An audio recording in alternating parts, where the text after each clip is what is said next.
Hello, folks. Welcome back to the Straightforward Farming Podcast. I'm your host, Tony Reed, alongside Nick McCormick, as always, coming to you on a frosty January It is night. chilly. It is chilly. Terrible. We're back. Yep. Now, It's so cold we haven't shot one of these in a while. Exactly. But we're back now.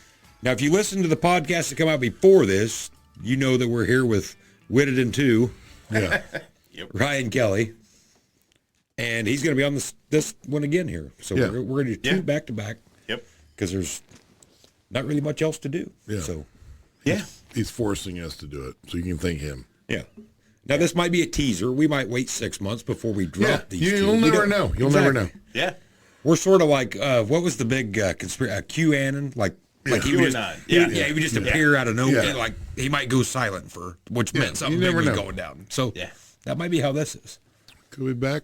Maybe not. Who knows? I might splice them together and it's just 1 4-hour podcast. I don't know what we're going to do. Yeah. Well, I think this one we should really get stepped up and Yeah. you know, And maybe, should we keep this a little more farming as best we can? Like, this is the straightforward Yeah, we can farming keep it podcast. So we got to have at least 5 minutes of farm talk. Absolutely. absolutely. And then we can go to politics and all Yeah, the whatever rails we and wanna do. whatever we got to do. Which there's so many people that cover politics. There's so few people that cover farming. This right? is true. But can we cover farming with a guy from Wisconsin in the room? Yeah, I mean, that's sketchy. it is. But we'll do our best. We'll do our best. We'll wrap a little bit of old rusty barbed wire around this thing and hold it together. Yeah. I mean, he's I consider anything north of I-80 Canada. That's So he's true. basically But from Canada. They're going to be the 51st state, so we'll let it Right. slide. In the interim, we'll let it slide. And they have ran Trudeau out of office. But see, here we go down politics. Yeah, We're- exactly. Yeah. We're Yeah. 2 minutes and 21 seconds into this, and we're going down the political. Absolutely, yeah. So- falling apart. Ryan, you picked a topic. We got to go off on farming some direction. What do you want to talk about? He's flipping through old Prairie Farmer magazines still. I am. He's in love with this 806. He is. That is a great. with a okay, cycle. okay. All right. So let's go with that 806 right there. Nick and I had just commented. You know that picture's 1980, May 1980 is that cover, and and actually Tony, you saw that picture too and mentioned, oh look, that's a nice looking 806. So all three of us were drawn to that picture. Yeah. And that tractor was old at that time. Yeah. So the 20 years newest it old, would have been 7, or oldest would have been 17. Newest would have been 13. Right, Yeah. 63 to 67. Is that right for an 806? I think so, roughly. Yeah. Yeah. So, remember when an 806 was a big deal still, and iconic, absolutely iconic grill. They're still a big deal. Well, I got nothing against him other than the original 806 shifting was tough. You put 56 shifting on them, way better. You know. Their theory on that, on why they did it that way, made perfect sense. The execution, maybe not as good, but the theory was perfect. What was that? Loader, you're back and forth, back and forth. Nobody that's ever operated an 806 has gone back and forth fast. Well, I didn't say, I said the theory was good. Yeah. Yeah. So the theory was good. I'm admiring the cyclo planner behind it. Absolutely. So is that a 400? It looks like an 8-row wide planner to me, right? That's close, yeah, from the cover, yeah. So I was kind of surprised. I would have thought there would have been 2 drums, though, but you can't see the drum in that picture. It So fits perfectly behind the operator from... yeah. Yeah. There's a little Dickie John monitor up there watching the flashy lights. He's probably got some chops going down the side there. More than likely. Yeah. That's a happy farmer right there. is. It is a happy farmer. Yep. Like, he's Other than his field has trees around it. There's nothing good from that. But, you know, I do, and I've said this before, whether it was a podcast or the TikToks, whatever, that I do think farming in the 90s was when it ended as far as being fun, like when you sit there, like, it does not get any better than this. Like, nowadays the machinery is Yeah. better, it's auto steer. I get it, but something about it is not as fun as it was. And maybe just because we were younger then, so it seemed funner. I don't know, but back Hard then, to beat the 90s. It was just... As much as I love the 80s, it's hard to beat the 90s. I mean, when a 7,000 series Magnum was a pretty new tractor, that's like, man, this is pretty I fun. suppose you always love when you were a teenager. Because that's I'm not going to say your life never gets any better than that, because it does. just in different ways. Right. But when you're in your teenage years, you got a little bit of scratch, a lot of freedom. The future's unknown, so you can kind of go any direction. Yeah. And also think about this too, though. We were going from, and pick your poison. I'm just going to use IH for example. You were going from a 1086, a 5288, whatever, into a Magnum. Yeah, That was a big change. Now you go from an 8310, like an original 8310 John Deere, to an 8460R. The cab is not really much different. I mean, yeah, there's maybe a different monitor or a different button. Not that much. The gear shift's still the same. The hydraulic lever still is. Nothing changed drastically. Yeah. So, and I'll say this, I don't think it's just nostalgia that the 90s tractors, I think that's kind of the pinnacle of farm equipment from the standpoint of comfortable. Yeah. I mean, they were all nice tractors to drive. Had good air conditioners, radios. No electronics for the most part, or electronics that would cause you trouble. Yeah, just enough electronics that kind of made things look cool, like your digital dashes, your that kind of stuff. Good air conditioning, good heaters. I mean, because face it, even the 86 series. What's a heater? Yeah, we don't. When it gets that cold, we don't farm down here. Oh, okay. All right. Exactly. But, you know, even on an 86 series, the air conditioning was never quite, the dreaded red light would come on or something. By the time the Magnum came out. Be a master of the knob. Yeah. Crack it slow. Yeah. But you know, a Magnum was easy to get into. I mean, maybe by today's standards, but at the time it was an easy tractor to get into. Yeah. Shifted, you had a full power shift, and Deeres were the same way. You know, I mean, all that stuff was just nice. Yeah, I think. I mean, look at going from an 8820 or a 915 International Combine, motor on the side, these big suckers, and then you go to these revolutionary cabs, quiet, air conditioning, electric over hydraulic header Flip control. a switch and make something happen. Yeah. Wasn't all bad. Yeah. And, well, if you could get a brand new 25-year-old combine today, you know, class 5, class 6, brand new combine today, we'd all take that. Yeah. I mean, because when you're in that cab, it doesn't feel any different, you know, in a newer one. So I do think we kind of hit a pinnacle. But I mean, it sucks to say that farming has continuously gone downhill. Honestly, it's so good now. Like, where are they going to go? Like, you're not going to make anything that much better than what they make now. So the one area I do not want to go back on, I don't want to go back to moving grain with wagons. You know what I mean? We did it back then because we didn't know any better. But if you told me today, hey, shit's tough, you have to go back to hauling with wagons. I mean, I would do it. But You know, our area probably hung on to wagons longer than most, just because the proximity of the elevators, etc. And we sold a shit ton of wagons back in the day, and I was super stoked to get those first 400 bushel underprefers with the semi tires. They were no good in the mud because they sunk, but they didn't bounce going down the road, so you traded it off.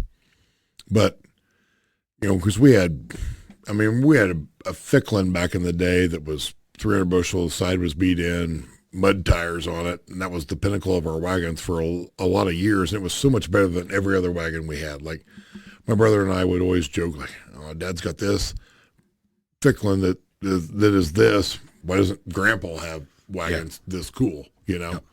We were fighting to pull this beat to shit Ficklin, but it was still better than every other thing we had. I still remember as a kid, though, like a lot of people had them old Ficklins, and a lot of them didn't even have a sticker. Like, you didn't really know what it was. Just, you know, like Kill Brothers was an okay wagon. Like, they were fine. But if somebody rolled in with a pair of big green, like, Parker wagons, like, this dude's rolling. Then when the dude rolls in with the DMIs. The big little wagon, which was all sideboard. Yeah, exactly. Like, the wagon wasn't very tall. It was all sideboard. Yep. Yeah. Like, the Parker guy was really cool until the guy with two big DMI wagons rolled in. The big little wagons. Yep. But then somebody would show in with a little giant, and then everybody felt good. Yeah, exactly. Yeah. The galvanized, the gleaner of wagons. Exactly. The gleaner of wagons. Yeah. No, you remember the year round had that harvest box. That was a big gravity box. I saw there's a place now. Remember Triggs trailers, like Triggs livestock trailers? They kind of had a real pointy front end on them. I think they were built in Iowa, and I saw Triggs gravity boxes. Really? I remember we got our first 440 Brents. And it's like, life can't get any better. Yeah. Like, we are in tall cotton now. These things have brakes, big tires. It can't get any better. Like, these things hold, that's 800 bushel going to town every time. Yep. Holy cow. What? I don't know how it can get any better. Yep. I guess I forgot about Easy Trail. They're not made that far from here. Yeah. I mean, Yeah. Yeah. Well, actually, I take that back. That one was not a Thicklin. I think that was an Easy Trail with the mud tires on it, the side beat in. So there was Corey. Remember Corey? Corey had good wagons. But they were made, I think they made Fleet Farm. So Manlius, Fleet Illinois. Farm. Manlius, Illinois. Yep. I'll be damned. We sold Corey wagons up until they went broke. Really?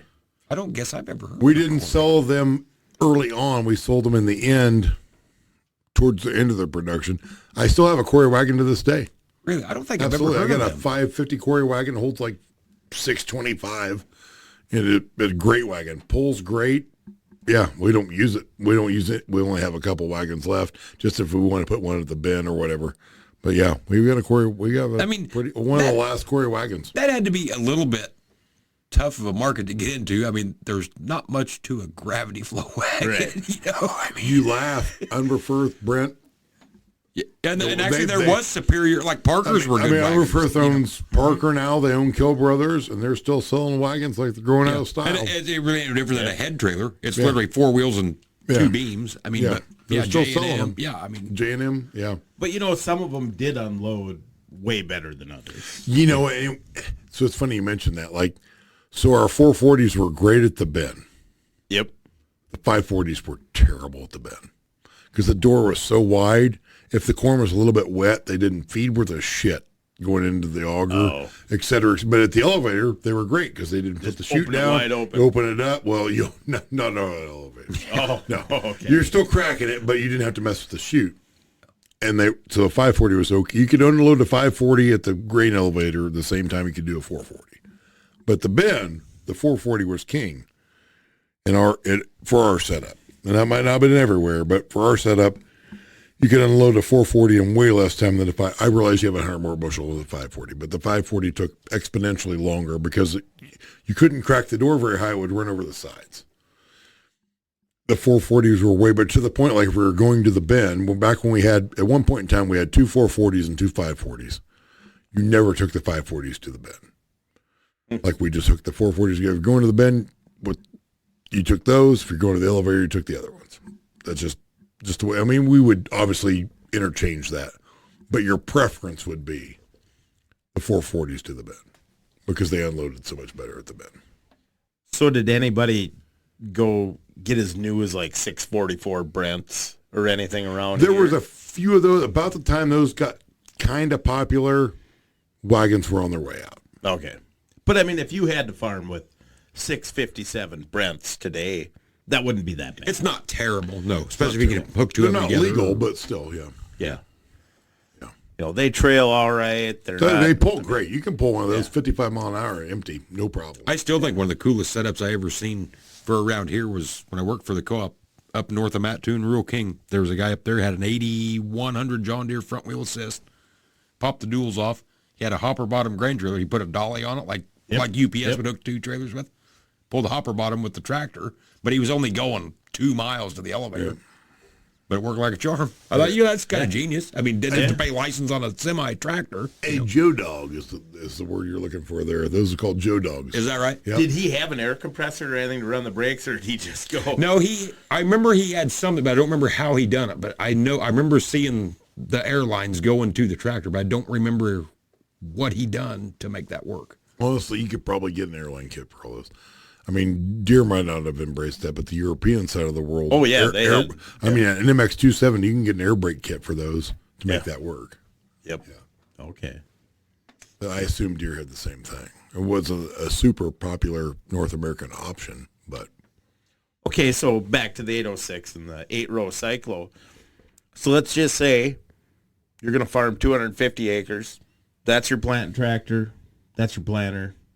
And you're going to make a living at it, right? You're going to make a living farming your 250 acres. Yep.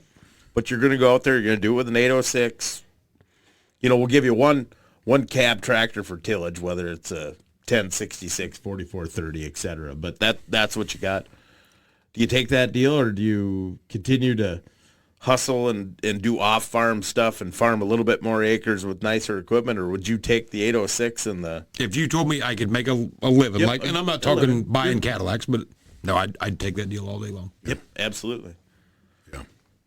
And think of that guy. I mean, you could tell in that picture, which... The guy's happy. Yeah, and he's pimped his 806 out a little bit. He painted the weights. Painted the weights. Yep. I can't see it. So you got duals on the 806? I can't see it from here. Nope. Yep. Singles. Okay, singles. Yep. Oh, yeah, nice weights on the front. Oh, yeah. But I mean, Painted it. and you can He tell. probably it's a- pulled at the fair last summer. Probably. and it looks, that is an 806 muffler, but I mean, she doesn't even have the paint burnt off. And I'm assuming it's got to be a diesel, wouldn't it? Yeah, I would think so. Yeah, it's diesel. That's and that just goes to show. I mean, that guy's, you can tell he's smiling. Yeah. He's happy as could be, and Even though it looks like he's planning in front of a disc, but still. yeah. Can you tell from here? Does he got the curved throttle on it? No, 806 is cast. Yeah, they have that big lever. Well, with the, my cousin's got one though. He's got one on his 806. Well, you could modify it, but it wouldn't be as easy as a 56 or. Which 56. it's been on there for my entire life, but it's like machined out of aluminum. Like it's got like finger grips. Yeah. But I've never really paid that close attention to how it's screwed on there, or I don't know what they've done to. yeah, but I mean, they're proud as could be, and it's 1980. Things are still kind of all right. You think about guys getting, Hey, flip that over to the back. I don't mean go keep talking. interest rates are going up, and if you go ahead and borrow a bunch of money to buy newer equipment, is that guy still around farming today? Yeah, I don't know. Look, they're the Red Power rebates. Yeah. It's funny when you flip through those magazines, though. You can get so much. You can get it $200 off buying an 84 tractor with a rugged international loader. You get a rebate. Yep. If you flip through them about the mid 80s, once you get through that stack, like when interest got really high, like they'll knock $500 off the tractor, or you can go from 18% interest to 14%, or whatever the numbers are. I mean, the interest is like astronomically high. A Heston silage chopper gives you a giant throat for more capacity, Ryan. That's what she said. That's what I was going to say. I think I went to school with her. Yeah. She was popular. Yeah. That. Sloan's Assumption. There's their ad. Yeah. That. I don't know. It just looks like. Well, then we've talked about this. Be happy with what you got. And there's a guy with an 806 that was not a new tractor at that time either. Right. And there's a happy guy farming with his 806. Truthfully, honestly, I think if you wanted to curtail a lot of this greed and stuff in farming, we got to get rid of HIPAA laws. If I can Google up the length of your penis, Oh, yes. that will stop most of these guys doing what they're doing. Yeah. It's like, shut her down. You don't need another 1,000. I know how big it is. Yep. You're good to Yep. go. Yep. That would curtail a lot of the land hogs stabbing each other in the back, screwing your neighbor over. So we got to get rid of HIPAA laws to change farming. Yes. There's no more Denali's and King Ranches being sold at that point. Though. No. Nope. The backside of that's not pretty either. So let's start the conspiracy theory that Ford and Chevy passed HIPAA laws. to Yes. stop So they're trucks. like, I mean, it should be on your driver's license, right? Absolutely. Yeah. Just like, Height, weight, dick length. yep. Yeah. Yeah, then imagine dating like that. Oh, She'd yeah. be like, can I see your driver's license? No. I'm a grower, not a shower. Yeah. Yeah. I've had too many DUIs. I don't have a license. Yeah. It's like, Yeah. I'm driving a fucking, 79 Scottsdale out there, okay? That should tell you enough, right? Yep, that's right. No tripods running those. Yeah. Yeah, I don't know. Farming, it's sad to say It that has farming changed. is not as good as it was. It's just not. No, it's not. It's not as fun. It's out of control. Yeah. Do you think that our great grandparents that were aging out in the 80s were thinking the same thing though? They might have been In some ways. but I think the only reservation you would have back then was there wasn't the backstabbing, funeral chasing, ambulance chasing. You know, people. There wasn't, but was there? Like, we weren't there to Yeah, just, like, it obviously wasn't as bad because there wasn't, we didn't hear about it as much. But there had to be some of it. Right? Like, there had to be some of it. Yeah, but I can remember neighbors going around asking farmers if they would rent their land. You know, like when they were going to retire or something like that. At would some say- point in time, the first 5 guys would say no. Yeah. Right. So, Back then, there was a lot of guys that owned 500 acres and farmed 200. They rented the other acres out because they couldn't cover it. Well, yeah, my wife inherited some, and I've got this. I'm just going to rent this out. There was a lot of that, honestly. But, well, and I think a lot of guys, if they had enough land to feed their livestock, yeah, you know, that was key. And Yeah. if you had enough work to do, yeah. then I think, I don't know, I hear a lot, you know, like, and we think of social media and people need to constantly go do this. They need to go do that. No one can stay home. You know what I mean? Like, my wife on the weekend has to run to town, I don't know how many times, right? And I've talked to, like, some of the old farmers and, you know. Tony's wife single-handedly keeps Dollar General in business. Yeah. Yep. She's probably been there 3 times this evening. But they She did, just like, goes to check in. Employee of the month, she doesn't work there. It's like, hey, you're out of something on aisle 2. is that, do you bring that up just to, like, needle Rob Sharkey? Because isn't that what he always talks about, is how there's no Dollar General and... Oh, does he? I must have missed that. Yeah. But no, they would do like card clubs. So Yeah. they'd get done with their milking, Yeah. you know, or chores or whatever, and they'd all get together. Even though they didn't gamble and didn't drink, but they're playing cards every weekend. Yeah. Every evening, whatever. Yep. So I wonder, when did farming change from everybody farmed 200 acres and had cows and pigs and chickens and raised your family to this guy's going to be a swinging dick selling livestock, boys. Going to go it alone and grain farm. Well, at some point in time, farming was just sustaining your own household, right? Like you were just raising what you could eat with a little bit of overproduction for sale. And then it turned into production for sale.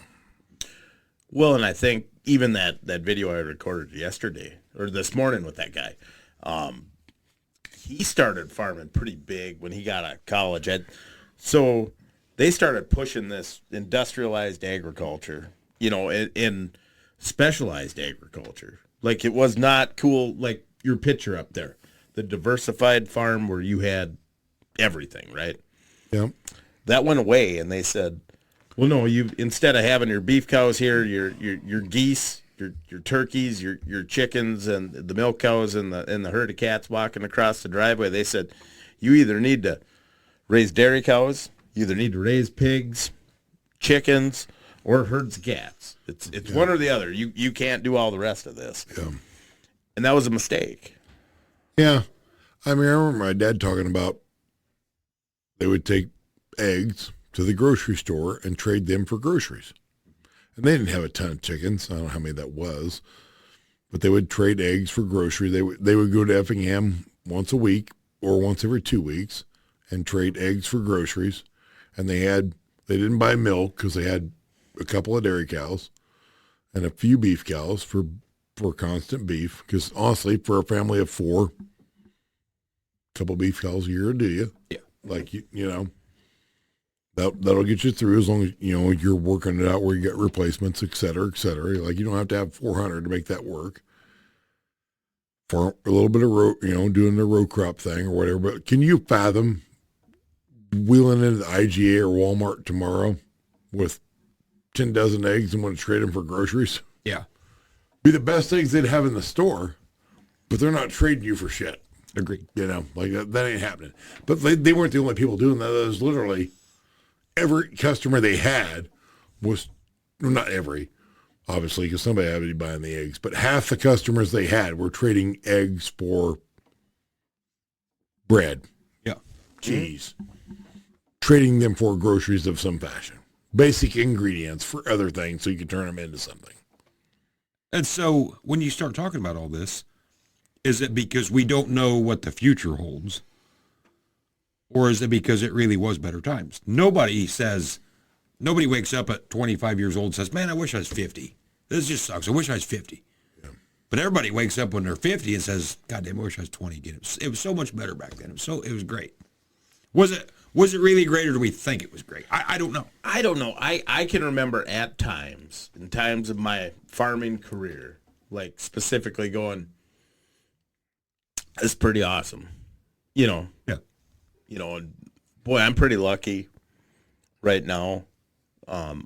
We tend to look back on things a little bit with rose-colored glasses, but absolutely, but still, I can remember, like I said, doing things and going, man, this is great. Yeah.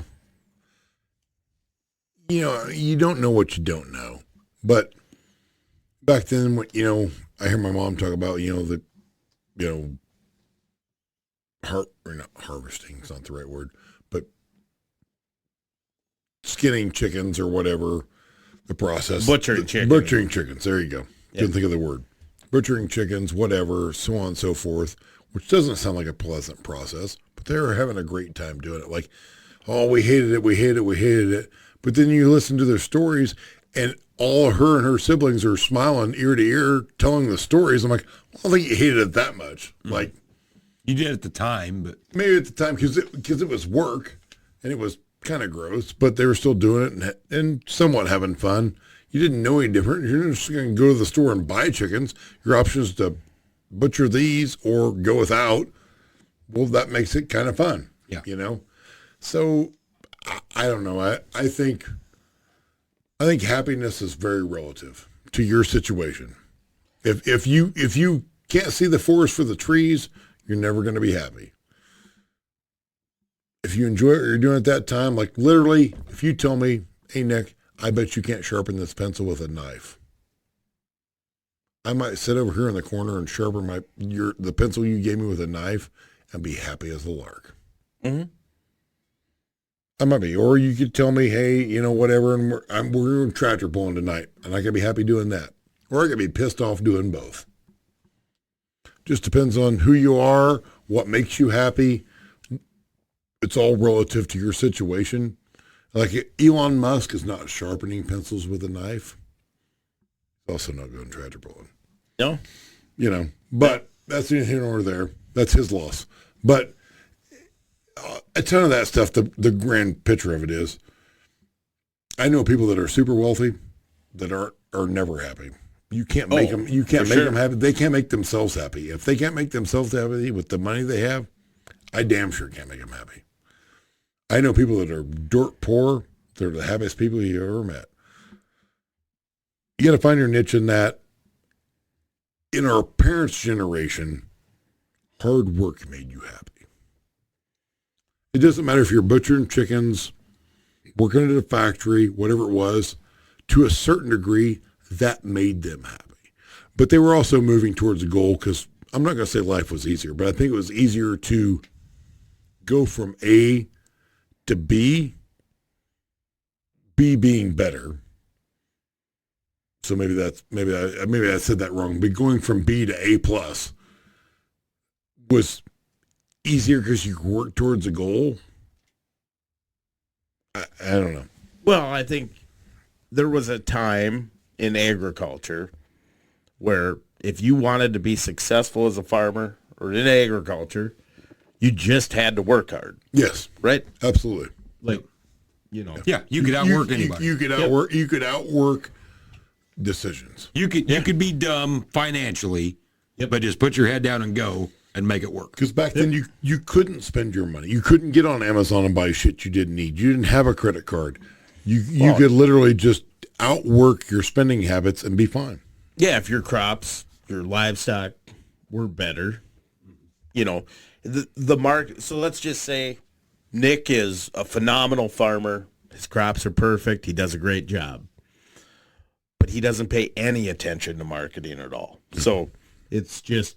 It didn't change that much back then either. Right, and that's what I mean. So today, you could be a great farmer, horrible at marketing, and you could have a really shitty farmer that's a genius at marketing grain, and it's a wash, or maybe not even a wash. Hell, that guy trading grain, at some point, maybe he's just trading futures. And, he may be making money on the way up and down both. Right. So, being a farmer isn't quite as big of a deal, where back in the day when the price changed 20 cents in an entire year, it wasn't the end of the world. If you were better off to just, I'll grow a really good crop. I'll do a good job, and that went away. Like I think the part that I missed the most, though, the very most, was the fabric of the community that's gone. Yeah. So back then, I can remember numerous times a year, and it might, of course, I come from a very large family, both sides, so anytime there was a big project going on, whether it was butchering chickens or whatever that deal was, there was 50 people there, Yeah. And I got just a million memories of that growing up. And then you even had the other side of it, that it might have been friends. You have take the family out of it, and there was other stuff that we were doing that didn't involve family, but it was friends, and there was big get-togethers and blah, blah, blah. So, Nick, when was the last time that you and both of your kids and my wife, like your whole family and my whole family, the whole families got together?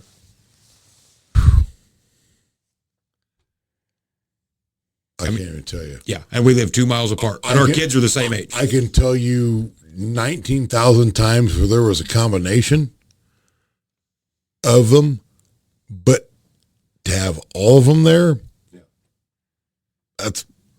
I can't tell you the last time. Yeah, and they're the same age. Might have been me and you, might have run. been me and you and your wife, might have been me, you and my wife, might have been my wife and your wife. Two kids here and there, but all of them together.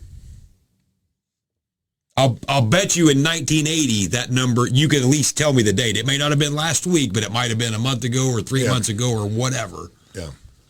And that's what's said. We got all this technology at the palm of our hands, and we get together less and less and less, because I don't think we have to. So I can sit on my couch and know what Nick's doing versus going and talking to Nick to what are you doing. Well, and I was going to say technology was the beginning of this, and it started a long time before even our childhoods. Yeah. But, two pieces of equipment that changed things, the combine, when there were threshing crews, that's why there's still threshing shows today, because that left such an impression on the guys that were there for it. Because the whole neighborhood got together. Nobody. My grandpa and my great uncle, they went around and harvested for this group of people. That was a deal. They all worked together as a community. In fact, a lot of the neighbors here will tell you that everybody had a picker, but one guy had a sheller. Yes. So you would pick it, and then he would bring the sheller later on that winter. Then all the this Saturday we're going to your house. Monday we're going to Nick's house. You just kept moving the sheller to the farm, but all the neighbors helped until everybody's corn was shelled. And even in our childhood, round balers. Yeah. Round balers taken off. There was so many bales of hay you could have thrown all over the neighborhood as a kid that, people worked together, small square bale and hay that, people hear you had kids and they're like, I need your kids,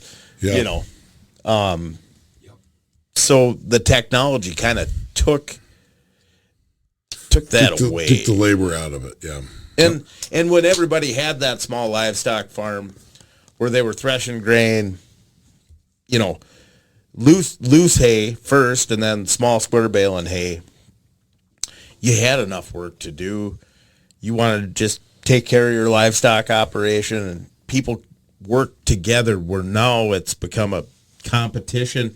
And part of the reason it's competition is because it's a lot easier to expand. And back then, nobody was making any real money. Like, they were surviving. Right. They were feeding their family and surviving, so you didn't really want it anymore because that didn't mean more money necessarily. And back then, unless you had by today's standards, we're going to call it a black swan event. You know, whatever you were farming, if you were farming 700 acres in 1992, you pretty much knew year in and year out, and whatever this figure may be, I'm going to walk away with 25 grand profit or whatever that number was. Yeah. There wasn't these violent swings that this year I'm going to make 100, next year I'm going to lose 500,000. You know, it wasn't like that. Yeah. Well, I mean, I just saw something here with grain prices from back then, and it wasn't that far off where we are. Yeah. Yeah. You know? I think we've all been duped between the machinery manufacturers, your own government. I mean, you can't tell me that Monsanto and everybody didn't lobby the U.S. government to go to South America and start clearing ground. There's more money in their pocket to sell seed. Thank you, Jimmy Carter, on some of that. But back to him being a great human being. Yeah. But yeah. And we're our own worst enemy in a lot of ways. You show a farmer, you know, a profit, he'll show you a surplus. Yep. And we're tractor addicts, you know, like you see it like in the IH world, it was the letter series. And then it became something else, and then something else, and then something else. And now we're to the point that magnums are collectible. We've seen all that. Laura Magnum brings killer money because, well, Grandpa bought one of those new and really like to have a nice 8940. We're not going to use it for shit. So now we're getting tractors that are actually usable in today's world still, but they're collectible. And I'm just as guilty as anybody else. Sure. I don't want every tractor, but I'd like to have them all. You know what I mean? Like, I don't need any more tractors, but there's a few more I'd like to have. Yep. So I don't know. It's funny how the world goes, and it just is what it is. You know what I think the funny part is on some of this machinery, and I've had it happen to me since going to a 9610 combine. So the new shiny cool machinery, the farmers think that I'm a big swinging dick. I'm out here planting along the highway and all these people driving by. See this old tractor of mine? I'm a big swinging dick. But do you realize that 99% of the population, and I've had this happen to me twice on my combine that's a 1999 model or 2000 model, have asked me, well, that combine's 4 or 5 years old, ain't it? No, it's 25. The average Joe don't know one from the next. And barely farmers know. If you got an 8310R, whatever the fuck these new numbers are, you got one that's 2 years old and you roll it for one that's brand new. Yeah, I don't know. I mean, I'm not knocking the next generation for not knowing some things, because that's my fault as much as it is anybody's. It is, because they're not looking at 25, 30, 40-year-old prairie farmers right now. They're not, because that's just the way society has went, so on and so forth. And that's where my hat's off to your son, because he has looked at those magazines. He does know where that year that combine is, so on and so forth. But like they just don't know what they don't know. They would think it was cool if they knew a little bit about it, but they're so far removed that they missed the transition of some of that stuff, and they just don't know. You know, which is fine. Yeah. But our kids give me a new 2388. I'll just take one. I mean, that's fine. I'll just park the rest of the shit. I'll take one. I'll harvest till I'm done with life. Our kids miss a lot of opportunities through no fault of their own. I stood on a hay rack wagon a bunch in the summer as a kid. They don't have the chance to do that because nobody square bales. Yeah. That's not their fault. I mean, I'm not going to go buy a square baler and just start it's a double-edged picking sword. up hay ground just so I can we can't find anybody to square bale, so we quit square baling. By the same token, these kids would like to square bale, but nobody square bales. Exactly. Like, it's tomato. But, yeah. Yeah, and I think there was a real, like, think of that guy with the 806 with his weights painted up and stuff, probably pulled it, like I said, right? When you were driving that 806 as a kid, man, you grabbed that throttle. You felt it. You heard it. You sit in a new tractor, and they're nice. They're comfortable. It's not the same. No, it's not. And that 806, I was thinking of that. He's running an 8-row wide, but it's pretty flat ground, but he's still running a PTO and everything else. Like he gets to a hill or something, he's actually working that tractor a little bit. Now you got guys running around with 8RX 410s on, you know. I will use an easy scenario that's very close to home because we're feet away from it. Tony's son is pumped up a stereo in his truck. And I can appreciate that because I used to be that guy. Getting a newer truck, the stereo is perfectly good. I'm getting old now. Even though my hearing's going, I don't need it turned up loud. I barely listen to the radio anymore, but I can fully appreciate the fact that he put subs in it, an amp, all that shit. Like, and truthfully, I didn't even know that was a thing now. I thought that had went by the wayside. I did too. So I am super stoked that he's doing that. Agreed. By the same token, he can probably buy a JBL clip speaker. Probably sound would be better than what we had. You know? Right. Yeah, absolutely. Yeah. Absolutely. No speakers sound good behind a seat because they got to beat through the seat. I like the thump. I did. I don't know that I do now. I haven't had anything that thumped behind the seat for 25 years. Yeah. But do I fully embrace and appreciate the fact that Henry's doing that and wired it on his own? He's like, I got to have this big battery cable to run this amp. I'm like, rock on, dude. Yeah. Rock on. I will tell you right now, and I'm not bragging. If you had a CD player, I would buy you a CD right now. If you want to play Copperhead Road at the top of your fucking lungs and let that thump, I'll buy the damn thing for you. I am not bragging because he's my son. I'm truly not, but that fucking kid will tackle anything. I don't care. He will dive into anything. I will give him that. He had that four-wheeler scattered in 3 million pieces, the motor, the transmission, all that. He rebuilt that whole son of a bitch. That's the 14th four-wheeler that he's had scattered all over your shop. At one point in time, we had to point out to him, dude, you've got an entire four-wheeler over here that you don't even know you have. I do? Yeah, he bought 2 or 3 300EXs pieces of various ones. You know, I think you're right. I think I could put that together. So, like, one evening, Tony and I are drinking beer. Next thing you know, a 300EX appears out of nowhere. It's just ready to go. Boom. It fires it up, drives it off. A minute ago, it was just parts in a shed.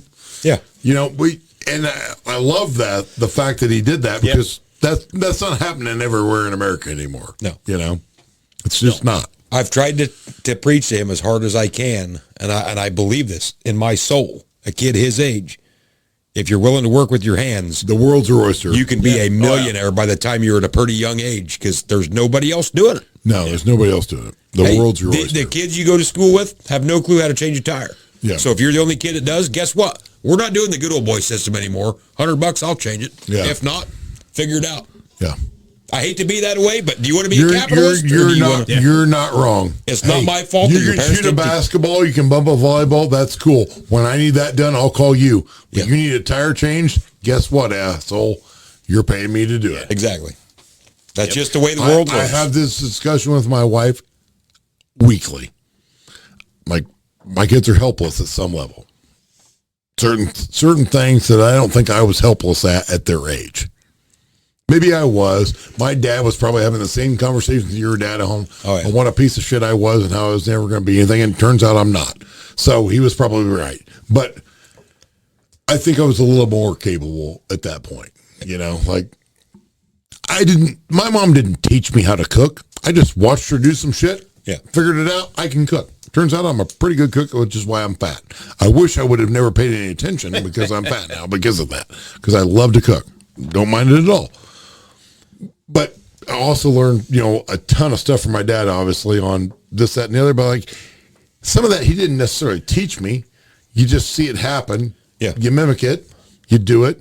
You go on. And the worst thing you can do is helicopter your kids. And so at some point in time, just throw them a damn project and say, here's the situation. Here's the result I'm looking for. How you get from A to B, I don't even want to know. Because how they get from A to B might be better than the way you're doing it. Yep. Well, yeah, I say that all the time. My dad didn't sit down and instruct me how to do anything. You Same, just watched. And Well, my dad was a terrible teacher, a great person, a great doer. His version of teaching was, here's how I want it done. You didn't do it my way. You're a dumbass. Figure it out. At some point in time, you get tired of being called a dumbass, so you pay way more attention the next time he does it till you just figure it out. I think that's the plot line of the Karate Kid. That's what absolutely. Mr. Miyagi did. Yeah. But Mr. Miyagi's like, you're a dumbass. Yeah. But just like with this shop out here, it was a lot of money, but put a price tag on what my boy alone has learned, and I haven't even had to show him. And you were never here, but Nick was. You could do nothing with the infrastructure that was on this farm before. Nothing. That's true. I mean, So I'll just flip back it the other way. If I have all the parts to put a 400EX together, I have every piece of a 400EX four-wheeler, and I drive to the high school tomorrow, and I say, I need this put together, you've got 4 days to do it. You can group up, you can do it together, or you can do it individually. There's $1,000 on the line. Whoever puts it together first gets $1,000. Guarantee Henry ain't asking nobody. He's putting it together himself. I'm going to the bank with him and giving him $1,000 cash. Without a doubt. I've got no doubt. I mean, Henry's worked for me. He's getting that $1,000 by himself. He's doing it all himself. That's the end of the story. He's not asking his basketball buddies who he's friends with. He's not asking my daughter who he's friends with to help him on that project. He's like, okay, Nick, give me the parts. I'll put it together. Yep. Call me in 87 minutes. He's probably have done most of it He'll together. tell the rest of school, you guys fucking team up, and I'm still going to beat you. Yeah. And I'm going to go do it myself and You're ride gonna this do it. fucker around the shop. Yeah. With the helmet on. Yeah. The correct way that four-wheeler should be ridden. Yep. You will not see that kid without a No, helmet you on. will not. I was super promise proud of him the other day. It's a whole other subject, but I've had these conversations the other day. Met him on the road. Not on the road. On a non-public highway. Right. With his helmet on correctly. Yeah. Because that's the way we had the lecture with him years and years ago. And he's never forgot it. That kid will not ride that sumbitch from here to my It's been mailbox. 15 years ago, probably. Yeah. He wrecked his four-wheeler at my house. Hell, he's 15 now, so he was about 6 years old when we done this. So 11 years ago. Yeah. Wrecked his four-wheeler at my house on the rock pile I had. I remember you chewing his ass. No, you didn't chew his ass. It's like, you okay? Yeah, I'm good. That's why we wear helmets. Yeah, I'm not hurt. Get back on and go. And it was fine. Had a helmet on, no big deal. Not to say that's going to save you every time, but it increases your chances. Yeah. Yeah, it's about 9 years ago because we just bought him that four-wheeler and just a little bitty Honda 80 and we bought, and that, as soon as he got the four-wheeler, bought him a helmet. Didn't care what it cost. And had a little rock pile there in Nick's driveway, and he was jumping it. And it kept going faster and faster. And Nick and I was drinking beer. We're like, he's going to pile this fucker. Because Nick's daughter was... We're watching him. Yeah, Like they each had one. It's getting worse and worse. So like, we know where this is going. Because to back up this story a little bit, the day before that, my daughter had wrecked hers. And my wife was stroking out. She wrecked the four-wheeler. What are we going to do? I'm like, nothing. She's like, what do you mean? I'm like, I did it 20 minutes before you got home with her. Like, I had been riding it before she got home. I did the same thing on the same rock pile. She got on it, did the same thing. I'm like, she'll be fine. She's learned her lesson. And we're talking a rock pile that's knee high. Yeah, literally. This this was nothing of a rock pile. We're not talking mountains here. I'm like, me on a 90 is not the best scenario anyway. But I could throw it around because it's a 90 and I'm large. So I had pushed it to its limit, and I had wrecked it. And then I put my daughter on it because that's what you do. And then she did the same thing and wrecked it too, and she learned her lesson. And then Henry came over, and he did the same thing on his four-wheeler and wrecked it, and then he learned his lesson. And now we're all happy. Now Tony and I are just sitting there drinking beer, watching him ride. Yep. And everything's good to go. But our wives are like, oh, what are you going to do about this? Nothing. That's what we're going to do. We're going to drink beer and watch him ride. But it's fine. Yep. You know, I bought that four-wheeler for Henry, so we bought this farm in January of 16. His birthday's in February. So as soon as we bought this farm, I'm like, well, hell, if we're moving the country, this kid's got to have a 4-wheeler. So I found it on Facebook, and he was an old John Deere mechanic, literally. He bought this thing. He just found it cheap. Thought, hell, I'm going to fix it up. Some little kid will want it, So I bought it for $500, and this guy was just tickled shitless, got up there and, oh, yeah, that's great, So bought it. My kids rode the dog shit out of it. Well, then it got to where Henry was getting way too big for it. Like, he'd already upgraded to a bigger 4-wheeler, but he kept wanting to ride the little one because you could fuck around on it, Yeah. I told him to stay off it, and he wouldn't stay off it. So I'm like, I'm getting rid of this fucker. You're going to tear it up. So I gave it to Ryan Peter. So his boy rode it for a year or two. Then they upgraded him. So Ryan's like, well, do you want this thing back or what? And I'm like, I don't care. Either way. So he's like, well, I'm coming up your way. He's like, I'm just going to throw it in. You can have it back. So it sat in my shop here for 6 months. And when I was doing that combine fire suppression system, them guys from Texas was here. And there was a guy there, and he's like, yeah, he said, I got a 5 or 6 year old kid or whatever. He's like, man, he'd really like to have something like that. I said, you back the truck up here and I'll help you throw it in.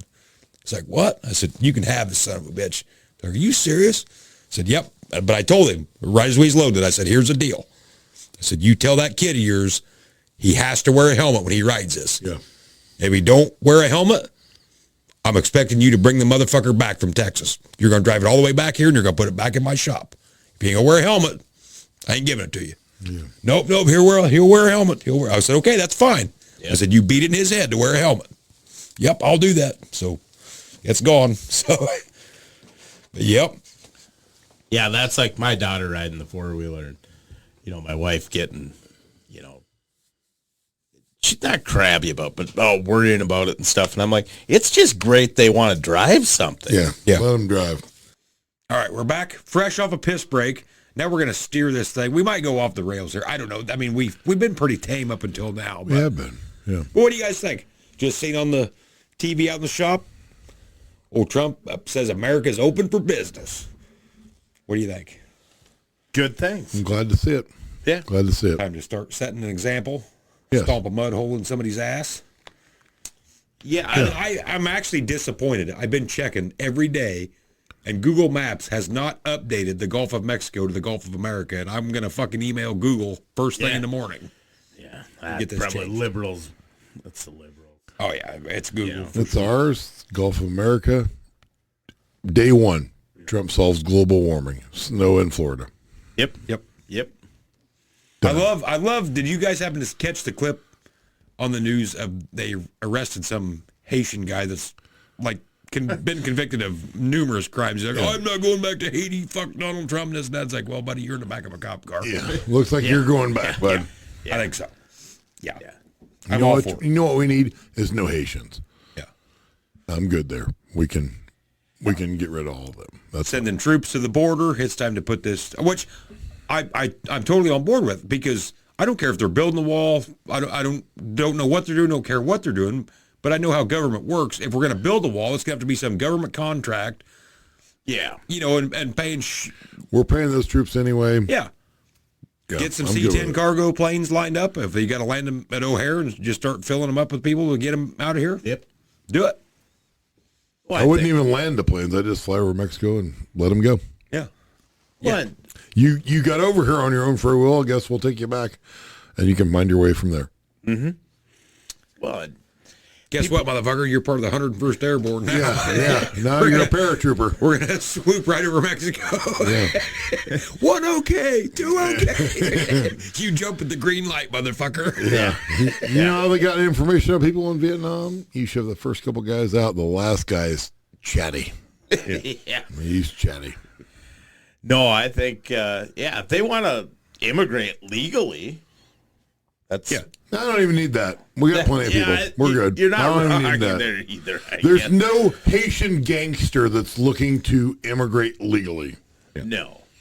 How many dairy farms do you think in the Midwest milking 4,000 or 5,000 cows? Take your pick. The thousands of cows have trampled people, put people out of business, jerked around milk quotas, all this other bullshit for the simple fact that they have illegal help working for them. Would they be milking that many cows if it wasn't for illegal help? No. You think they get a roof on your house with legal Right. help? That's And I think about that. It's sheetrock and drywall. It's roofs. Although the Amish have a lot of that too. I mean, they do. But still, like The other thing about that is, like, once this goes to the next generation of those immigrants, whether it be legal or not, you can't call them illegal immigrants because they're not immigrants at that point. They're just criminals. But once they get a generation over here that speaks English, et cetera, they're just cutting the white guy out of that deal. Mm-hmm. They're just running those crews, taking that business, and rolling with it. And they honestly buy as little as they can here to send the money home. Mm-hmm. You know. Yeah. No, I think too many businesses use these people to grow their business. Yeah. And, you know, they like to paint it as we give them opportunity. Right. But I like to look at it. They've got plenty of opportunity in their own countries to make it good, but they don't. Yeah. Right. Because I'm like you, and you brushed on it a little bit in the last podcast. So if we're getting into this gray area that, well, I probably wouldn't be milking cows if it wasn't for these guys, you know, even though they're illegal and now I'm technically illegal because I've hired the illegals. So if we can get into illegal stuff to grow our business, then I'll just go rob a bank tomorrow then. I'm a little low on cash. I'll just go rob a bank and all is well. Yeah. Well, I mean, what's the difference? It's your family business. Yeah. What's the difference? Yeah. And that I think that makes you a part of the Biden crime family, maybe. Could you launder some money to pardoned? Ukraine and get it back? Yeah. Can I get a blanket pardon on that? Yeah. Don't know. I think when they say people won't work, you can't get, you know, traditional born here in the U.S. Americans to do these jobs. It's like, yeah, you can. You just have to pay them. You have to pay more. Yeah. You know, And you got to stop the welfare. Yeah. yeah. By paying them to do the job. Yeah. Not sit on the couch. Well, and once again, the people that don't work, that are just strictly Don't work, don't eat. welfare, whatever. I don't imagine those are happy people. No. So give people a purpose, right? Yeah. Like, because you know how it is with a kid. Look at your son. He started making a little bit of money, and then he's like, I want to make more money so I can get more stuff. Yeah. So give these people a chance to work, and like I say with the farming thing, like you can't hire a guy to drive the 806 with the 400 Cyclo, right? You can't hire a guy to do that job for you in this day and age, right? That's springtime, he's gonna run around the clock, right? It's hard to do that. Yeah. But the guy, there's a lot of people that would drive the 806 for themselves. Yeah. You know? Yeah. So if your business is built on we need illegal labor, etc., so I can run my family farm, you're taking away a family farm from this guy. Right. By doing that. That's not right. Agreed. Now, if you want to milk 5,000 cows, do it with legal help. Yeah. I guess so be it. Yeah. You know. But if you're doing this dependent on illegal labor, that's not right. Yeah, they're criminals. Right. You know. Yeah, I totally agree with that.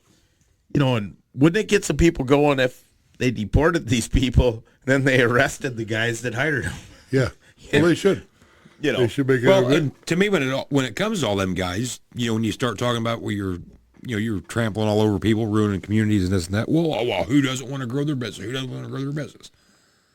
Well, if we can do it illegally, then I'm all for it then, because I'm going to grow my business too then. Yeah. So which way are we doing? Do we got capitalism or we got crony capitalism? I mean, which way are we going here? Right.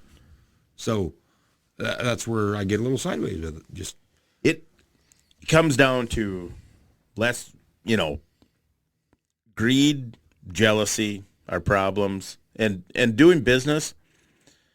I said that on that panel. I'm like, don't be an asshole. yeah. I mean, just don't be a fuckhead to everybody else, and Yeah. You know, I mean, maybe just run the 806 instead of saying, well, now I need a, AFS Connect Magnum. And in order to pay for it, I'm going to have to steal this ground away or, Yeah. Just drive the 806. Yeah. It's all right. Yeah. Too much pride in farming nowadays. It is. It is. Well, we talked about the pickup truck thing. Like, look at the new pickups farmers drive, and it's become normalized. Like, well, fuck, I can't be caught driving that old pickup. $100 says tomorrow that Nick, what's your good truck? What year is that? 13. Okay, 13. $100 says tomorrow that if we'll use your phone. So with your followers on TikTok, so that way well, you got more followers than I do. Yep. We'll use your phone, and we'll do a video of your 13 truck, and then we'll do a video of my 78 truck, and see who gets more comments. Just put it in there. Which truck do you like better? Do you like the 13 better or the 78 better? Yeah. I think it's a misconception. Everybody thinks that everybody wants the newest and the biggest and the best, and I don't think that's the case. No, I don't think so either. I mean, if you drove down the road in the springtime and you see a guy with an AFS Connect Magnum planting, you're just another dude. You see a guy in an 806 with an ice cream box cab, like, hats off to you, fella. Well, if you see that guy running that 806 with an 800 or 400 cyclo 8-row wide, you might pull over and watch for a minute. Yeah. Yeah. Yeah. I mean, unfortunately, people that are younger than us don't know what the hell we just said. Well, that's why we're here. Which is as much as our fault as anybody's. But they don't even know. We said 806, they don't know that. 400, they don't know that. Wide row, they don't know that. Ice cream box cab, they don't know that either. Which is not their fault. No. It's just the way things have went. But I think people should enjoy the farm, enjoy your time out there doing it, be happy with what you have. It's like, quit fucking worrying about what everybody else has. Absolutely. Yeah. I mean, it's real We're easy. all going to die. Man, like Tony and I have talked 1,000 times. In 100 years, nobody's going to give two shits who owns this farm. No. They're not. Well, fuck, They might, only if the fact of it got handed down correctly. Well, Grandpa Tony did this, that, and the other. Then they might. But if it just goes on the full sake of business, they're not going to know.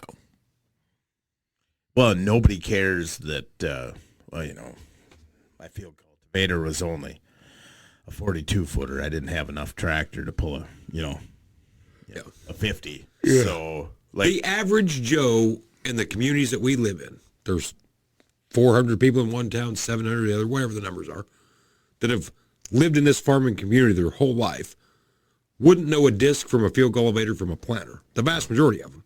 Yeah. Right. So do you really think they know an 8RX from an 806 from an 8310? No. They see a tractor. Yeah. They don't know what it is. They don't know how new it is. You could have an 806 with new paint. To them, that's just as new as a 340 AFS Connect. In junior high school, so we went 7th, 8th, 9th at the junior high. Now they have a middle school and stuff. This was the old junior high. When they were still Amish. Yeah. Mennonites. Yeah. But ag class started in 9th grade. So all us ag kids decided we were going to drive our tractors to school, to the junior high. And the one teacher made a comment, a buddy of mine, his dad had restored a 1936, 1937 John Deere B, and it was all painted up with new tires. And she goes, well, that's a new tractor, right? We're like, yeah. Sure. Yeah. Before Pearl Harbor, that was a new tractor. Absolutely. Yes. Gee. But yeah, and that's what kills me. Farmers talk about, people are so far removed from their food, and they don't know this, they don't know that. But goddamn, I could get that new tractor. Somebody's going to see me in an older one. They don't even know where their food comes from. Do you think they really fucking know tractor sizes? I mean, no, that they do not. Yeah, like I said, just kind of learn to be content. And there's nothing wrong with wanting to improve your business or grow your business. There's not. But don't be an asshole doing it either. Yeah. you know, and if you're content with what you have and really appreciate that, you're doing a good thing, you know, and maybe then we could go back to some more of we can appreciate farmers a little bit more, but it's really hard to feel sorry for a lot of the people of this group. I don't feel sorry for anybody going broke with a shed full of new machinery. Right. No. Right. Not in that camp. I don't feel sorry for any kids that are 50 years old that are complaining that their dad won't get out of the way, that's 85 years old and owns 4,000 acres. And, you know, you guys should have had these conversations a long time ago. Yeah. But it just looked to me like it was Gravy Street. And so that's that's what you went down. And so don't bitch at me about it. I mean. Well, and maybe we don't need quite so many corn and beans. You know, so instead of the crop insurance premiums, what if we incentivize some other crops? You know, like the small grain Looks like stuff. to me somewhere's run out of hay every year. Right. Somebody's burning up every year. Well, and in theory, if you believe in sequestering carbon, what's better than a perennial hay crop that you're going to have in that field for 6 years? Is just, I mean, you're collecting this carbon, and you know, so do some of that, because let's just say tomorrow, okay, we made a deal with China. They're going to increase. They won't export or import anything from South America. They're going to get all their export needs from us or import needs from us. For a year and a half, we'd be like, oh, we're making money. You know, it'd be hand over fist. The dealerships couldn't keep enough new pickups, right? In 5 years, there'd be guys going, I just can't make it on this, $10 corn. Just going broke on $10 corn here, So that's not the answer to me. And then I think you could bring back some smaller farms. Yep. And then give people work. Like, I think that's a real thing. Like, kids feel a sense of, I was proud of my daughter. The sliding barn door to get the cattle out. It came off the one roller came through, and she couldn't get it on, and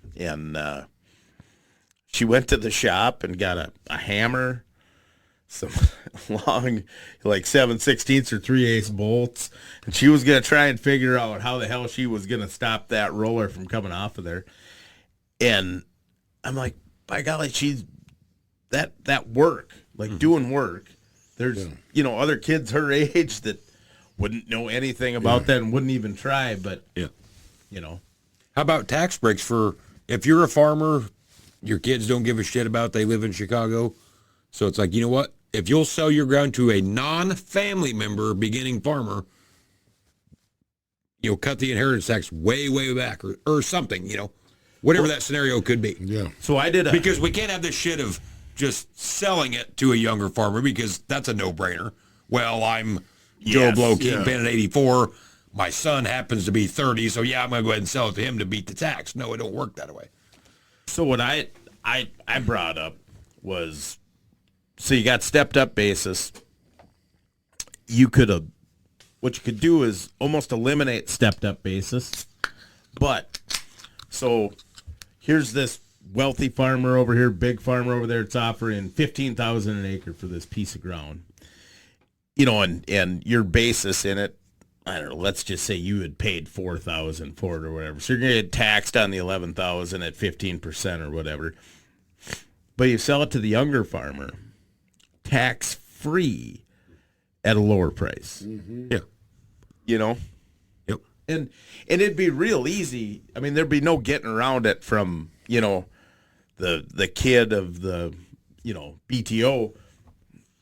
There's beginning farmer, young farmer, FSA programs. They got to fill all this shit out and keep up with it. Yeah. So in order to qualify for this program, this is how it is. And the same thing could be said of a land contract. So if you sell it to this kid at a reduced rate on the land contract, so let's just say, right now, farmland prices, bare farmland, you're talking 7.5, 8, right? You'd sell it to this kid for 3, tax-free, or whatever that interest you'd be taxed at a third. So lower the interest rate down to 5.5. You sell it to this kid 5.5 tax free. Yeah. You know, I think there's ways to do this and put some strings on it so the kid can't just turn around and flip it. Yeah. But you know, but nobody wants to hear that because it's not fair to the old farmers. See? Yeah. Yeah. You know, gosh, I've worked my whole life to take ground from people all around here. Yeah. Now you're going to make it so I can't steal, you know. Yep. I've got $25 million in the bank and no kids. I mean, I shouldn't have to pay that. Right. And I'm not, I don't mean to sound like a socialist. I'm not, but let's be realistic. Do you want to do what's good for the industry, or do you just want to die and we shove $25 million in a hole and it's gone? I mean, what are we doing? Well, and I think you got to look at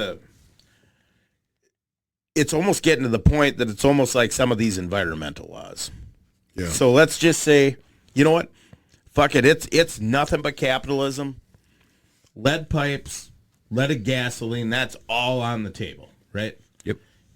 We were messing people up with this stuff, so we regulated against some of these things. Same as like, you know, it's free market, so, you know, this Dow chemical plant over here, you know, they've got some waste chemicals, dump it in the fucking ground, screw it, you know. Yep. We regulate against this stuff for the better good. So isn't it good to have more small farms, especially in rural economy, and to give people purpose and You would think so, yes. so then that's worth something to regulate for, or, you know, like I said, let's pull the fucking crop insurance subsidies. Let's put that towards some of this stuff. Yeah. Yep. You know, because a lot of this ground or crop insurance, you're a beginning farmer, you can have crop insurance, subsidized crop insurance, because you need it. You literally need it. The rest of them, no. Because then this, you know, young guy starting out, the big guy is like, oh, this shitty piece of ground we've been running that's sandy, you know, or whatever, that it's hit and miss. Well, it's not worth it without crop insurance, so we're just going to let that go. That's the first piece for this young guy. He could start, right? So here's his shot at this, and he can insure it. Yeah. You know? Mm-hmm. So, I mean, these guys talk about, that's one of my biggest pet peeves right now, is none of these young guys want to do this work. We've all been on TikTok. There's a shitload of young guys that wish they could farm. Would love to farm. Maybe he put his 20 years in and still couldn't get away to farm. Right. There's these guys want to do this, but nope. You know, we need to get people involved in agriculture. We need these guys in agriculture. They want you to fucking haul grain for them, or they want you to run the sprayer at the co-op. Yeah. That's it. Yep. They're not like, here, farm some land yourself. Yeah. Turns out I can't get that many people to get that much done in that time frame. Yep. Right. Because I'm to the point now, if this is the status quo that we're going to take, that everybody's just going to run wild, trample over each other, backstab each other, and this and that, then I'm to the point, get all the kids out of ag. Don't be a seed salesman, a chemical salesman. You know, if that's the way you guys want this, then let's just go full bore. Then you call Monsanto, Bayer, whatever, directly on the phone in St. Louis, wherever they're at, and you just deal with them then. We don't need salesmen running up and down the road. Because all I'm saying is, why are we kicking the can down the road, prolong? Let's just pull the Band-Aid off and get it over with then. Because if that's where we're headed, then let's just do it now and get it over with then. Let's have 5 farmers in the county or less, and that's it. I think we should go with the Caterpillar model of just one per state. Yeah. You know? I mean, seriously, that's where we're headed. Yeah. Yes. But nobody ever wants to talk about any of this shit that, you know, oh, you can't do this or you can't do that because it gets in my checkbook, but it's, you know, it's going to be bad for the industry. But as long as I don't have to pay for it, then we're good, you know. And I'm done with it. And then these same guys are saying, you know, you can't have these programs to help these young farmers. You can't have any of that stuff. It's fucking socialism. Then they're like, by the way, we need tax money to fix the locks and dams because then we can be more competitive with our grain if we, you know. Yeah, so what's that all about? Right. I mean, to me, the guy that lives in a city that don't move any grain shouldn't have to be. Yeah, well, it's not his problem. Yeah, exactly. Well, he's buying the grain. You know, he's benefiting from it. Well, I don't give a shit. It ain't his product. Well, he ain't benefiting from that grain because it's an export. Exactly. So, yeah, if domestically, we better fix the roads so we can haul the grain to feed the livestock to do all this. But, fuck, that's going down the Mississippi River and out the Gulf. Fuck, that don't do the American any good. Nope. You know, so it's real easy to say, well, these programs or that's socialism, or we can't have this, we can't have that. But it's like, well, are we turning this whole thing into apocalyptic at this point? That's like we talked in the shed earlier, and I'm all for capitalism. People are going to argue that I'm not or whatever, but if we're going to keep going down the road we're on, you're going to end up with Walmart, Amazon, John Deere, and 3 farmers in the world. Is basically the jobs you're going to have left. Yeah. Yep. You're going to buy a house from Amazon one of these days. I mean, if this is the route we truly want to go down, this is where we're going to be. And if that's what the American people want to do, then so be it, I guess. That's not my decision to make. But I think that's a bad road to go down. Well, if we don't have, you have to have work for people, a sense of accomplishment. They need that. Otherwise, so people become cattle at that point. You get the living wage. You want to talk about birth control. When it's a living wage thing, they're going to, I mean, this becomes, Absolutely. China, where they're telling you how many kids you can have. They're doing this, they're doing that. We become cattle at that point. So I would much rather you took this 40,000 acre farmer and you split that up with 200 acre farms. Mm-hmm. Yeah. And I guess we should clarify too. I'm not just picking on ag and saying this is all we should do. I can relate to this because that's what we're in. Yeah. Do you think JB Hunt should have 28,000 trucks or what? I don't know what the number is, but it's a fucking shitload. I mean, that ain't fair in the trucking industry, because they get government fucking passes on a bunch of shit. The only thing with the trucking industry is, though, they're dying for owner-operators and small fleets. Like, they'll broker their freight out. So, like, if you wanted to start a trucking company tomorrow, if you got the money, you can just go do it, right? Yeah. It don't really work that way, right? In agriculture, right? Yeah, it's a different animal, absolutely. So I mean, something's got to be. We need to work on this thing because, if we don't, we know how this is going to go. Yep. I mean, and we don't have. It's easy to say someday we need to look at this, but we're running out of time because the baby boomers are getting old. And when they're gone, I mean, think how many acres are still owned by baby boomers and still farmed by not even just rented out, that are still farming. Yeah. So you're going to see these big farms get so big. Yeah. That, there'll be no hope at some point here. Yeah, and we're right there now. Yeah, but that's why I was kind of excited about the stuff like, the RFK thing with the beef tallow. He wants beef tallow instead of seed oil. Well, that takes more cattle, right? Right. Well, cow-calf. It's pretty hard for cow-calf to be consolidated the way it is in dairy, hogs. Yeah. Because, it takes acres, and it takes poor quality acres even, and management, etc. I think there's, I think that's an opportunity. That's a good thing, but man, I mean, if you want to just keep going on this route, that's so be it. But, pretty soon, I think some of these big farmers have the wrong thinking in a lot of ways. A lot of ways they're wrong. But the one thing is these guys think I'm the big wheel when I'm the only one. I've got them by the balls. Yeah. I think it's backwards. I think they've got you by the balls. Yeah. Yeah. Because if there's only one of you, how many more seed companies are left? Yeah. Yeah. How many chemical suppliers, etc.? They're just going to fucking own you. Yeah, I mean, at that point, why wouldn't, if you're the only farmer left in the U.S. and I'm DeKalb, and I know you have to buy your seed corn from me. Yeah. There's no, you can get it no other way. Do you think I'm going to say, you're a big farmer, $50 a bag, you can have it? Yeah. No. You can't get it nowhere else, and you're the only guy I'm dealing with. Nope.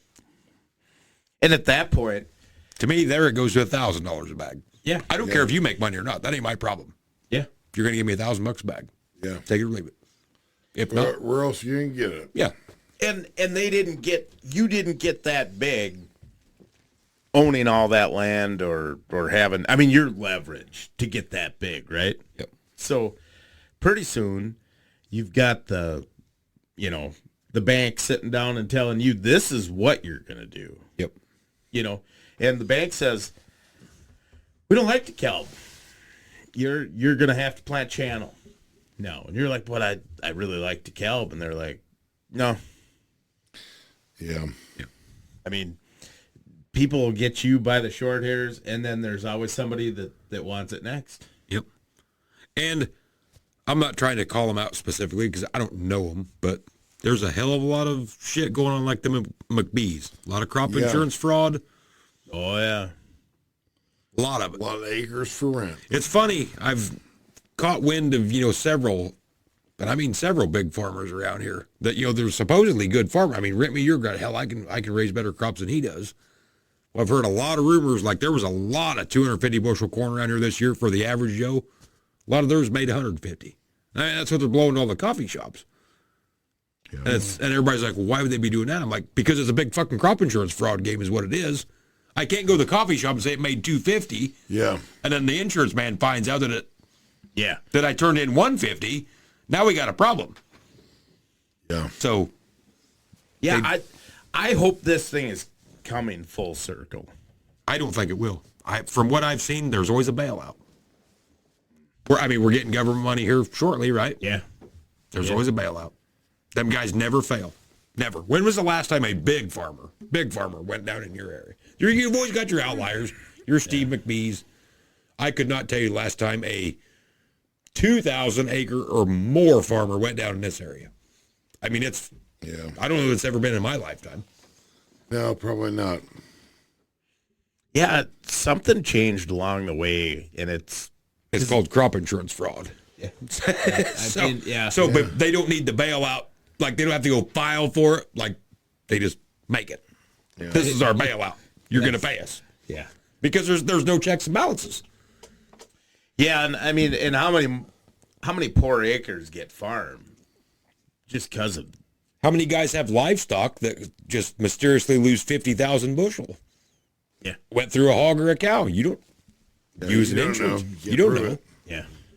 There's no way to prove that at all. Yeah, just tell them in the field. They're grass fed. So yeah. I got lawn clippings. That's what I've been feeding them fuckers. Exactly. They're out there eating hay. Yep. So at the end of the day, I honestly think if you want to farm, just go do it, bid it up to whatever it takes, because there's always a safety net. Always. It never fails. Either the market does turn or they give just direct payments. Yeah. And it always comes out in a wash. Yeah, it's like the numbers got so big that Congress is afraid now to let farmers fail, or they have enough, farm credit, or somebody has that much. Half them guys protect them fuckers anyway. They got their crop insurance. Yeah. You can't tell me the agents don't know what's going on. Right. I call bullshit on that all day long. They know exactly what's going on, but I'm making a fucking pile off of this guy because he's farming 10,000 acres, so I'm not saying nothing. All I'm doing is reporting the numbers that he gave to me. Yeah. So at the end of the day, it's his ass. If shit really goes south, I know he's fucking the system, but I ain't saying nothing. Why would you? Right. Yeah. Yep. No, I don't know. Vic, I do kind of think, let's definitely change. Is it not? Is crop insurance fraud and all that? Which, granted, it's a little harder for me to prove that you're committing fraud. You know what I mean? Yeah. But I've always said for years, everybody talks about how disability and all these people laying on the couch, it's just out of control. Well, I've personally never done anything to correct it. I don't know if you. I mean, we can all name 10 people on disability who should not be on disability. Facts. Have we ever took care of it? No. I never have. No. So whose fault is it then? Yeah. Yeah. You're not wrong. I mean, if your kid walks up and takes a shit in the middle of your living room and you don't do nothing about it, and they do it again day after day after day, is it the kid's fault or your fault? Right. You never told them any different. Yeah. So nobody wants to do anything for the betterment of the country. Nobody wants to rock the boat. Nobody wants to look like the asshole. And I'm as guilty as anybody. Yeah. No, So we've done it to ourselves. And this is the result you end up with. Yeah, at some point, inflation just has to be, bonkers. Yep. Insane. Yep. Yeah. It'll be like most of the other stuff from the baby boomers. We've got 6-7 years left. And then once they all start dying off, then every one of us are going to get stuck holding with this. And that's when shit's going to get real fucking wild. I got a feeling. Yeah. I really do. You're going to be paying Social Security and never collecting Social Security. Yeah, and they're literally going to say, well, we got a shortfall there, so, well, that 401k you got, we're going to have to tax that pretty heavily now. So basically just take it all. Yeah. And our generation will be the lost generation that gets fucked in the middle. I promise you, as sure as I'm sitting at this desk, our generation will get fucked blind on this. We have our whole life. Why wouldn't we get it at the end? Yeah. I mean, we're truly a generation that want to be fucked with. Yeah. I've seen thousands of video on TikToks of it, and we truly are. We've seen all the old shit come up through the 80s. You work your ass off, get promised the world, everybody fucks you in the end, and it's to the point where it's just kind of like what we're sitting around like right now. I just want to farm 300 acres and don't talk to fucking nobody ever. The baby boomers want to farm 30,000 acres and blow it all over the coffee shop and a big swinging dick contest. The generation below us, I don't know if they care about farming, but they don't care about being left alone, whatever. But we're just the generation in the middle that's like, just leave me the fuck alone. I just want to farm 300 acres and just shut up and fuck it. Yep. Yeah, I think that's the goal all of us agree on is I just want a full-time farm. Yeah. That's it. Ain't asking for the world, half the county, new quad tracks, ain't asking for none of that. Nope. Give me the 806 on the front there. And we're good. We're content. And that kills me when people are like, can't make a living at it. Well, what's a living? Yeah, exactly. I mean, there's a difference between a living and... My living and Mark Zuckerberg's living are two different things, but they're both considered a living. Right. But what's your living? Yeah. Yeah. No, it's... I think if more people could just be content, and don't be a fucking asshole. Yeah. Just don't be an asshole. Yep. And truthfully, I'm getting, I clearly don't give a fuck, but I'm getting old enough now that I'm to the point I'm just going to promote all the big shit. And then when it goes down, I'll be like, oh, yeah, sorry. I mean, sir, what the fuck have any of them done for us? Yeah. I've never had any big farm around here come to me, well, I'm going to quit farming, I've got 4,000 acres. I'm going to split it up between 6 or 8 you young guys and let you roll with it. Yeah. Never. And you never will. They buy it for a song and a dance, rent it for a song and a dance, but boy, when it comes time to return the favor, fuck that. Cash rent auction at the courthouse, boys. Yeah. That's just the way they roll. No, that was for me, and it's so funny. People would give you a hard time because you don't farm as many acres as them. Too many people tie their identity to the number of acres they run. And I was always like, I'll farm less. I'm going to try and do some of this other stuff, the tiling, trucking, whatever I got to do extra too, because I wanted to buy some ground. Yeah. Because then I could, 200 tillable acres owned was always a goal for me because I went, I'm going to farm that 200 acres after I lose all the rented ground, after all the fucking guys get really big, and I could still enjoy what I do on my thing. And if you're debt-free, you'll be all right. And then eventually they aren't going to be able to take it anymore. They're just going to start throwing you massive numbers so they can get yours too. And then it's like, now we're going to cash in. Yep. Yep. And that's really my biggest pet peeve with that older generation. Like let's just say you farm 2,000 acres now, but you inherited it all from your mom and dad, and you've never rented any. You just farm 2,000 acres, and you're content with it. I have no problem with that if you want to rent it to the high bidder at the end. But I've been told numerous times by numerous baby boomers that, boy, things got pretty tight. I just got married, and man, it was going to get tight. But boy, old Joe down the road, he come down and rented me that 80. And boy, that's when it turned around. But now when it comes time to return the favor that Joe gave you, well, we forgot all about that. In the same breath, they'll tell you that, well, we're just going to, so I don't know. And it ain't my land. I guess I shouldn't even say it because it ain't my land. It's a free country. Do what you want. But I'm just tired of the guys that won't repay the favor that got done to them, Yeah. Yeah, well, it comes back to don't be a fucking asshole. Yeah. If you do it, there's too many people that don't believe that this life is temporary. Yeah.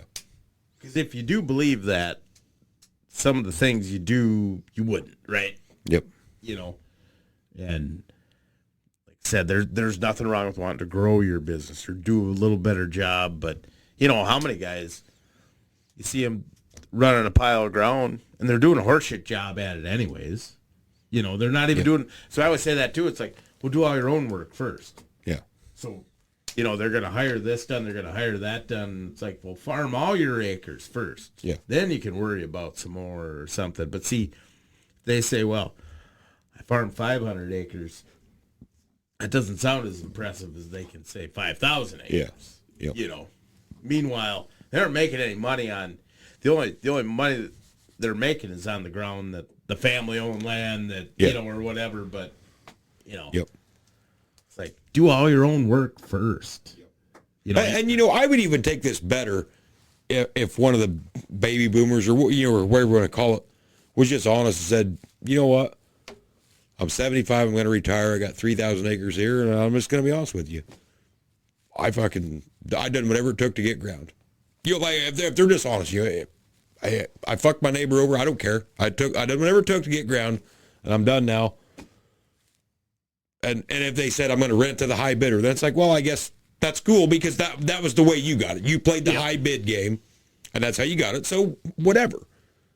But I just get so tired of the sob stories that they were going broke, couldn't make it, just had kids, blah, blah, blah. And man, if it wasn't for this, I wouldn't have made it, this and that. But then they just won't return the favor on the backside. Yeah. That's what drives me nuts. But if you fucked everybody along the way, and now you just want to go high bid, I have no problem with that. I truly don't, because that was the way you rolled, and so that's the way you're going to continue to roll. But don't take the favor, but not repay the favor on the backside.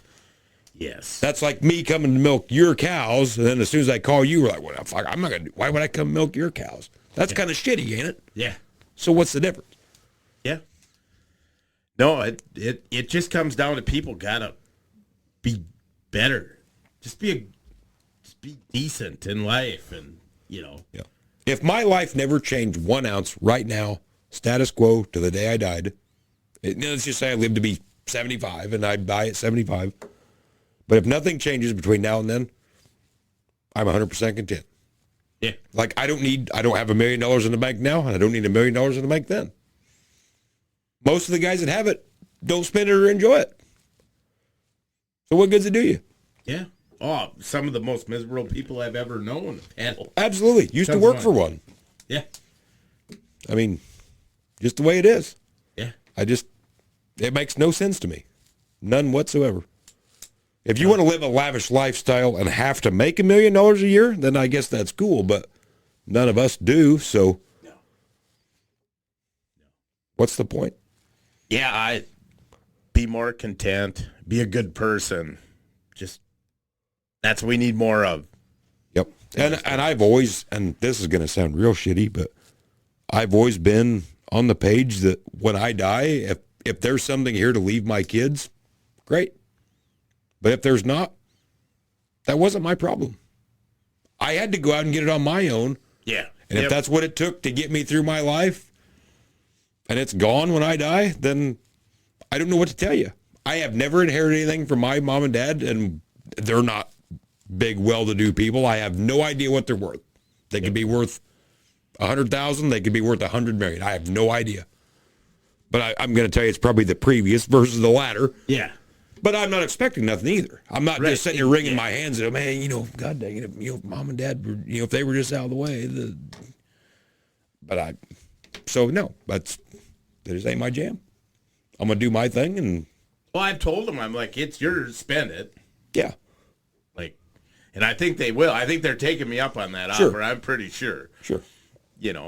But yeah, this, and that goes back to the inheritance tax stuff and that these guys are like, I'm going to give this to them. There's a price to be paid by doing that, and nobody wants to talk about that, and there's ways around it. Gosh, if you really got a kid that wants to farm, it's pretty simple. You sell them the fucking farm. Yep. To me, it's extremely easy for me to sit here and talk and judge and whatever you want to call what we're doing here. But me personally, and I think I could put my hand to the Bible and say this right now, if I owned 300 acres and I had money in the bank and I'm going to retire, like I'm not saying I'm buying Cadillacs every day of the week, but I can live comfortably and retire and be fine. I would get more out of a kick of renting it to a younger guy that needed it and sit on my front porch and watch his kid farm just for the self-pride of, what, I might have changed this kid's family tree. Maybe, maybe not. Yep. He may go broke the year after I die. I don't know. And I'm not saying leave him the ground, but give him the chance to farm it at a fair price for everybody. I would get more of a kick out of that and more of a legacy out of that versus, just big swinging dick, 10,000 acres, roll it, and to each their own on that. I'm not saying I'm right and that's what everybody should do, but I guess when you get to the pearly gates in heaven, just be it. The Bible talks, and don't get me wrong, I'm not going to sit here and be no Billy Graham. People pretty much know me and the language that I use, but I am a good person. And the Bible talks extensively about greed. Right. And there's a lot of that going on. Yeah. If, like I said, this life is temporary. So when you think about that, it's like, oh, maybe I should just, maybe getting this, that X9 isn't quite as important. Right. And actually, though, truth, that's what helps me sleep at night, knowing that I'm not knocking on doors, begging, running over people. I sleep just fine because I'm not doing that. And if you have to do that to make another $5,000 this year, then whatever. Because, the Bible talks too about how you should treat your neighbors. Yeah. Pretty sure that's in one of the 10 commandments. Yeah. But we've thrown that one clear out the window, so whatever. Like I said, just don't be an asshole. Yeah. And life will, and I promise you that your life will be better. Karma will be better for you. And I'm not saying if you're not an asshole that means this little old lady's going to give you a whole bunch of ground or something. Yeah, yeah.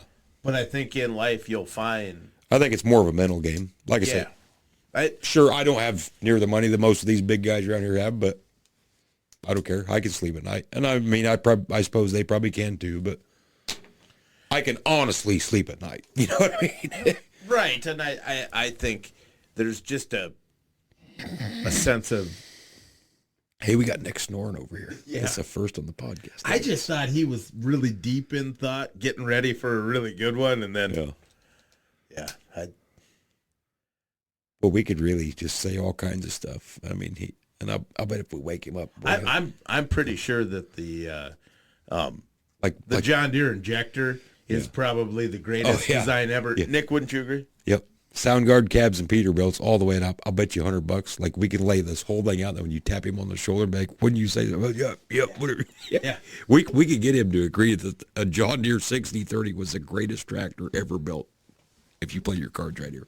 Well, I think that the 619 factory replacement block was totally legal, and I think it was the right move. Absolutely. For NTPA. Yeah. Yeah, I wouldn't have a red tractor shoved up my ass sideways. I really wouldn't. So. Yeah, no. Is there a more overrated tractor than a 1466? I don't think so. No. No.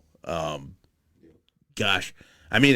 Just think of the, Deere's been, ripped off by IH on that rotary combine deal since the 1950s. For sure.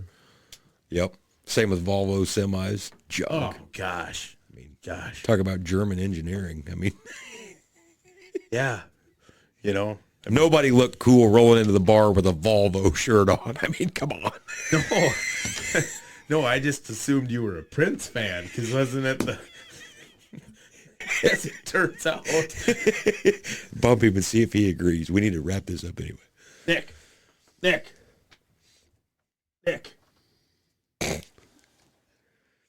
Wouldn't you agree? It's got to be the way it goes, doesn't it? You think? Yeah. You've heard it right here, folks. I think that's the perfect ending.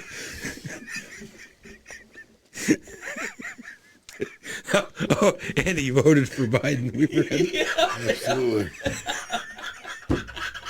Free for everyone. Well, that's the first time we ever had anybody snoring on the podcast, so we made that one rather interesting, I guess. Oh, my God. Wake up and piss, the world's on fire. Yeah, I'm not that concerned.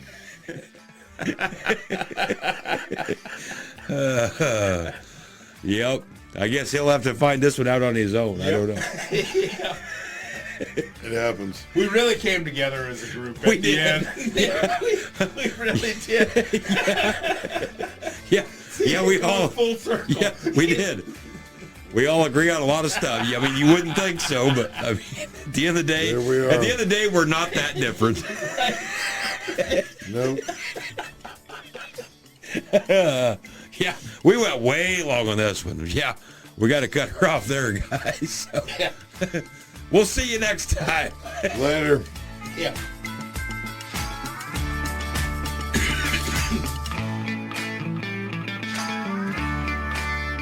Yeah.